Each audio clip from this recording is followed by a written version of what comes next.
سبحان اللہ. تو بے حساب بخش کے بے شمار جرم دیتا ہوں واسطہ تجھے شاہ حجاز کا. آمین. صلو علی الحبیب صلی اللہ تعالی علی محمد. الترغیب و ترہیب میں ہے مولا مشکل کشا علی المرتضی کرم اللہ تعالی وجہہ الکریم فرماتے ہیں شہنشاہ خوش خصال پیکر حسن و جمال دافع رنج و بلال صاحب جود و نوال رسول بے مثال بی بی آمینہ کے لال صلی اللہ تعالی علیہ وسلم کو فرماتے ہوئے سنا بے شک جنت میں ایک درخت ہے جس کی شاخوں سے حلے یعنی کپڑوں کے جنتی کپڑوں کے نئے نئے جوڑے نکلتے ہیں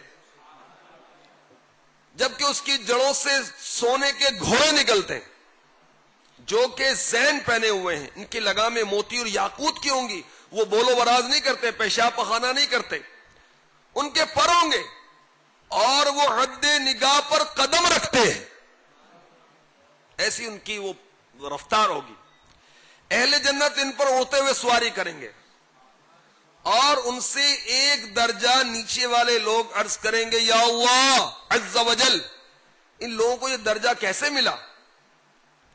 فرمایا جائے گا یہ رات کو نماز پڑھتے تھے جبکہ تم سو جایا کرتے تھے. یہ دن میں روزہ رکھا کرتے تھے تم کھاتے رہتے تھے. یہ اللہ تعالی کی راہ میں جہاد کرتے تھے جبکہ تم جہاد سے راہ فرار اختیار کرتے تھے. سبحان اللہ سبحان اللہ. طبرانی کبیر میں ہے شفیع المذنبین انیس الغریبین سراج السالکین محبوب رب العالمین جناب صادق امین صلی اللہ تعالی علیہ وسلم نے فرمایا رات کی نماز کی دن کی نماز پر فضیلت اسی طرح ہے جیسے پوشیدہ صدقے کی فضیلت اعلانیہ صدقے پر ہے. ارشاد فرمایا میری مسجد میں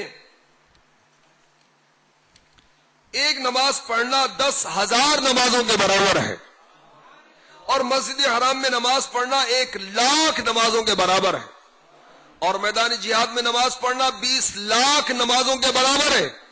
اور ان سب سے زیادہ فضیلت والی نماز بندے کی وہ 2 رکعتیں ہیں جنہیں وہ رات کے درمیانی حصے میں رضائے الہی عز و جل کے لیے ادا کرتا ہے. اللہ اکبر اللہ اکبر. مسجد نبوی علی صاحبی الصلاۃ والسلام میں ایک نماز 10,000 نمازوں کے برابر. مکہ مکرمہ میں واقع مسجد الحرام جہاں خانہ کعبہ واقع ہے اس کی نماز 1,00,000 نمازوں کے برابر اور میدان جہاد میں کو جا کر نماز پڑھے 20,00,000 نمازوں کے برابر ثواب. اور رات کو اٹھ کر تہجد پڑھے نیک نامی مقصود نہ ہو شہرت مقصود نہ ہو مقصود اللہ کی رضا ہو. سبحان اللہ اسے 20,00,000 نمازوں سے بھی بڑھ کر اجر و ثواب عطا کیا جاتا ہے. سبحان اللہ سبحان اللہ. ارشاد فرمایا میری امت کے بہترین لوگ حاملین قرآن اور رات کو جاگ کر اللہ تعالی کی عبادت کرنے والے بہترین لوگ جنہیں قرآن دیا گیا قرآن پاک حفظ کر لیا یا ناظرہ پڑھتے ہیں یا پڑھاتے ہیں یا وہ علماء جو قرآن سے مسائل استنباط کرتے ہیں سب اس میں آگئے حاملین قرآن میں. اور رات کو جا کر اللہ تعالیٰ کی عبادت کرنے والوں کو سید الانبیاء صلی اللہ تعالی علیہ وسلم نے بہترین لوگوں میں سے فرمایا کہ میری امت کے بہترین لوگ ہیں. اللہ اکبر. طبرانی اوسط میں ہے حضرت سیدنا سہل بن سعد رضی اللہ تعالی عنہ فرماتے ہیں حضرت جبرائیل علیہ السلام سرکار والا تبار بے قصوں کے مددگار شفیع روز شمار دو عالم کے مالک و مختار حبیب پروردگار عز و جل و صلی اللہ تعالی علیہ وآلہ وسلم کی خدمت پر انوار میں حاضر ہوئے، عرض کی یا رسول اللہ عز و جل و صلی اللہ تعالی علیہ وآلہ وسلم، جتنا چاہیں زندہ رہیں بالآخر موت آنی ہے، جو چاہیں عمل کریں بالآخر اس کی جزا ملنی ہے، جس سے چاہیں محبت کریں بالآخر اس سے جدا ہونا ہے۔ جان لیجئے کہ مومن کا کمال رات کو قیام کرنے میں ہے، اور اس کی عزت لوگوں سے بے نیاز ہونے میں ہے۔ آخر موت ہے، کر لے جو کرنا ہے، آخر موت ہے۔ نیکی کریں بدی کریں، نماز جماعت سے پڑھیں یا نہ پڑھیں، بد اخلاق بنے یا خوش اخلاقی کریں، اپنے عمل میں چستی کریں یا سستی کریں، قرآن پاک کی تلاوت کریں یا نہ کریں، صلہ رحمی ہو یا نہ ہو، جو کریں موت تو آنی۔ اور جو بھی عمل کرے دنیا میں حساب نہیں تو آخر میں عمل کی توفیق نہیں، عمل کا موقع نہیں ہے، آخر جزا یا سزا مل کر رہے گی۔ اور جو دنیاوی محبتیں آخر اس میں جدائی ہے، موت جدائی ڈال دیتی، بھائی بہن میں جدائی ڈال دیتی ہے، میاں بیوی میں جدائی ڈال دیتی ہے، دوستوں میں جدائی ڈال دیتی ہے، موت۔ اور با کمال مومن ہے وہ جو رات کو اٹھ کر نماز پڑھتا ہے، تہجد ادا کرتا ہے۔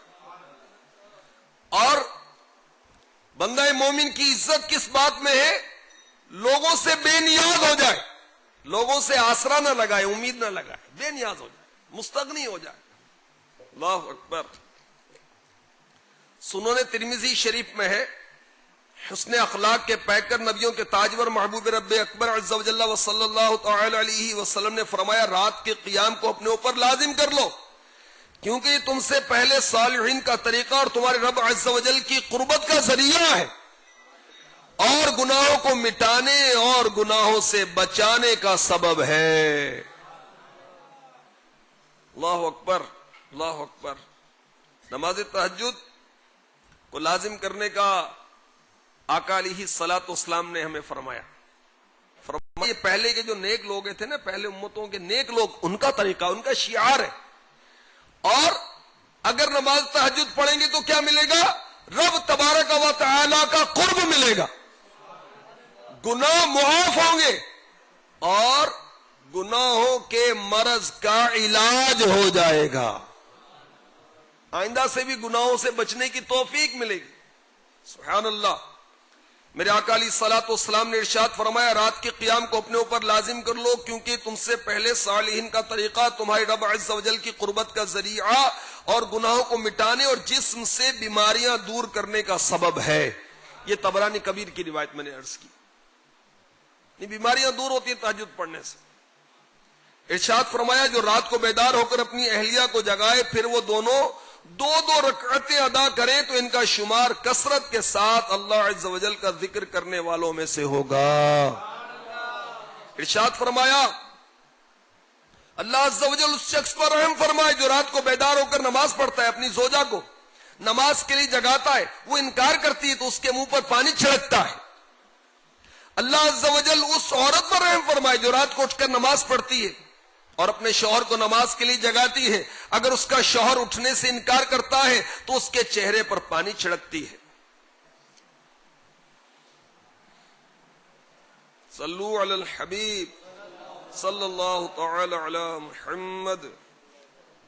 سید المبلغین رحمت للعالمین صلی اللہ تعالی علیہ وسلم نے فرمایا، حضرت سیدنا سلیمان علی نبینا علیہ الصلوۃ والسلام سے ان کی والدہ نے، ان کی امی جان نے فرمایا، بیٹا رات کو زیادہ دیر نہ سونا، کیونکہ رات کو زیادہ سونا انسان کو قیامت کے دن فقیر بنا دے گا۔